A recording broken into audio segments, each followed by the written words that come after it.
very sure that every one of us is interested in this very new thing, in this new genre which is going on, that is heart attack in young patients. So why is this happening? What are the positive factors? What are the different trends that we are seeing? What is the gender discrimination which we are seeing? How can we prevent it? And how to go about forward. So these are certain points over which I'll be talking. And so we start with that. So heart attack in young population. So first of all, I would like to tell the word young now doesn't mean that the age group of the patient is 40 or 45. I would say the definition for young is less than 35 years of age because of a lot of different factors. Because we are seeing those types of patients on the rise because of different issues. The very, very important point for these patients which is happening in the young patients which is happening less than 35 years of age who are coming with very bad disease and immediate heart attacks in which we have to do a PAMI, that is a primary angioplasty in myocardial infarction, where the door to open time is 90 minutes to 120 minutes and we need to open the blocked artery and put a stent.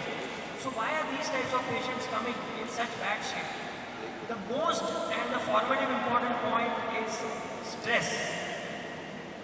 So I would like to really emphasize on this point about stress. So now you all will be wondering as to how stress is a factor which is going to cause a blockage in the heart and cause a heart attack. So what is stress doing? So consider a patient who is 30 years of age, whom we have done, who has come with no other risk factors but only one risk factor in his life, and that is stress. Consider this patient has anger issues, he is stressed out because of whatever reason. The business is not working or because of family pressure. There is lack of love in his family. That patient is not adhered to his family, probably is not married. So why these types of patients who have this type of complaints of stress, unmarried, loss of love, anger coming with heart attacks? So we have done certain genetic studies in these patients. So there is something which is known as the biological age of the patient. So if the age of the patient is 30 years, if we do a genetic study in these patients, the biological age of these patients will be 60 or 65 years. Mind you, this is a very important point. The biological age of a patient who is only 25 or 30 years, looking at him, is 60 or 65 years. So why is the biological age of these patients under stress so high? So what is stress doing? Lack of love doing? Anger? So what is that doing? That is causing genetic disruption. Genetic disruption, there is a chromosome in the body. These chromosomes are adhered to telomeres. So stress is causing genetic disruption, it is causing telomere shortening, and this genetic disruption because of stress, overactivity, sympathetic overdrive, lack of love, lack of family, is causing to increase the biological age in the patients. I am very sure this is a concept which most of you have not heard about. मैं हूं doctor Parin Sangoi, interventional cardiologist. मैं Wockhardt hospital Mumbai central में काम करता हूं। Over to you for the questions. Sir, आज यहाँ पे वर्ल्ड हार्ट डे के उपलक्ष्य में यहाँ पे आपको कुछ पेशेंट है जिनका आपने इलाज किया है, उनके बारे में बताया, उनके जो अनुभव है उनके बारे में बताइए। तो हमने जैसे अभी वर्ल्ड हार्ट डे 29 सितंबर को हुआ है एंड उसके आगे और पीछे हमने कुछ 3 या 4 हफ्ते में काफ़ी यंग पेशेंट्स देखे हैं जो हार्ट अटैक के साथ आए हैं। कुछ की उम्र तो 30 साल के नीचे है, the others are between 30 and 35 years of as.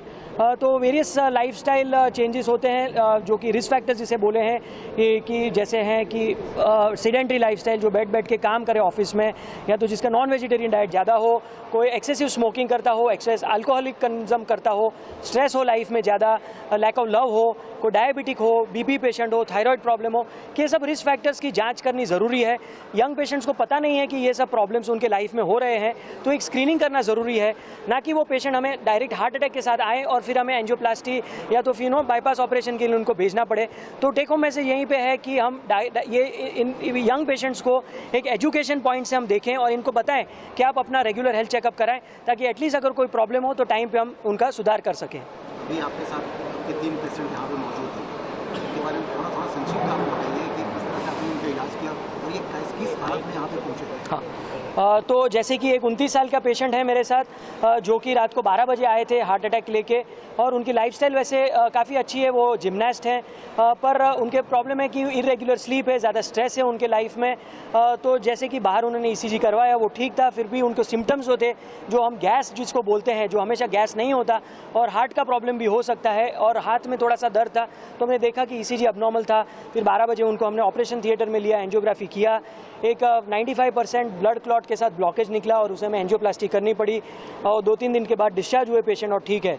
दूसरे पेशेंट है जिनको सिमिलर कंप्लेंट्स थे, जिनको जो थोड़ा सा लाइफस्टाइल में प्रॉब्लम है, जो डाइट पे ध्यान नहीं दे रहे हैं, जिनके दूसरे भी कारण है, जो लाइफस्टाइल इम्बैलेंस है, तो उनको भी यही सिमिलर प्रॉब्लम हुआ और उनका हमने प्राइमरी एंजियोप्लास्टी किया, जो कि एक इमरजेंसी एंजियोप्लास्टी हम बोलते हैं, as a life saving procedure, और वो भी ठीक से हुआ और मेन आर्टरी में उनको भी स्टेंट लगाना पड़ा, and he is also doing fine. और तीसरे पेशेंट है जिनका हार्ट का पंपिंग कम था, जिनको डायबिटीज़ था, BP था, जो कि अनकंट्रोल था, वो भी हार्ट अटैक लेके आए, पर over a period of time उनकी भी मेन नस में ब्लड क्लॉट के साथ अराउंड 80 to 90% ब्लॉकेज था, जिसको हमने स्टेंट लगाया और सारों का अभी पंपिंग नॉर्मल हो गया है और सारे फिट एंड फाइन है और सब अपनी लाइफस्टाइल चेंज कर रहे हैं और जो भी रिस्क फैक्टर्स है उसको कंट्रोल में रख रहे हैं। Everybody is taking care of diabetes, BP, या तो जो भी उनके लाइफस्टाइल में इश्यूज़ हुए हैं वो उसके ढंग से उसको देख रहे हैं, एंड बाय गॉड्स ग्रेस सब अच्छा कर रहे हैं और सब रेगुलर फॉलो पे आ रहे हैं। Thank you sir. मेरा नाम विजय शिंदे है, मेरा उम्र 36 है। एक्चुअली मुझे लास्ट मंडे के दिन सांस लेने में तकलीफ़ हो रही थी। सांस लेने में तकलीफ़ हो रही थी तो मैं यही हॉस्पिटल में आया। हॉस्पिटल में आने के बाद करीन सर ने जो भी ट्रीट किया उसमें पता चला कि मुझे हार्ट ब्लॉकेज था, हार्ट ब्लड ब्लॉकेज था।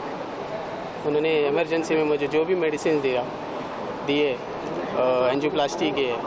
लास्ट वेडनेसडे को मेरा एंजियोप्लास्टी हुआ, वो सक्सेस भी हुआ है।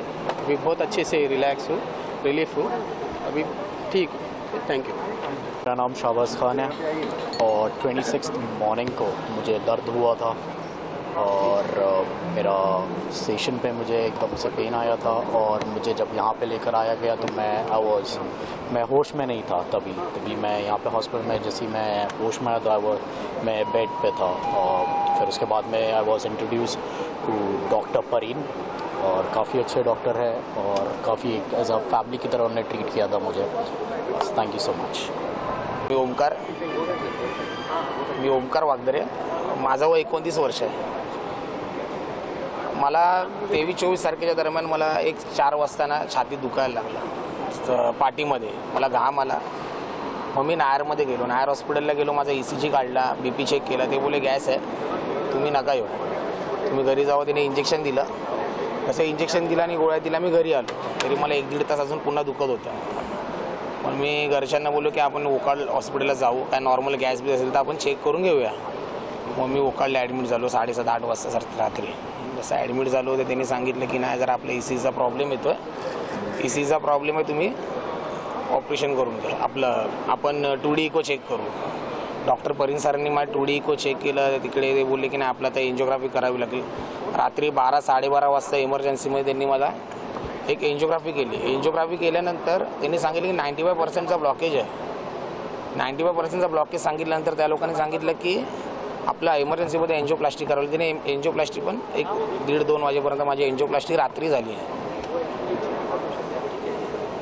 पहिली गोष्ट की मी व्हेजिटेरियन आहे, मी 4-5 वर्ष झाली मी नॉनव्हेज नाही खात, नाही मला BP आहे, नाही मला डायबिटीज आहे।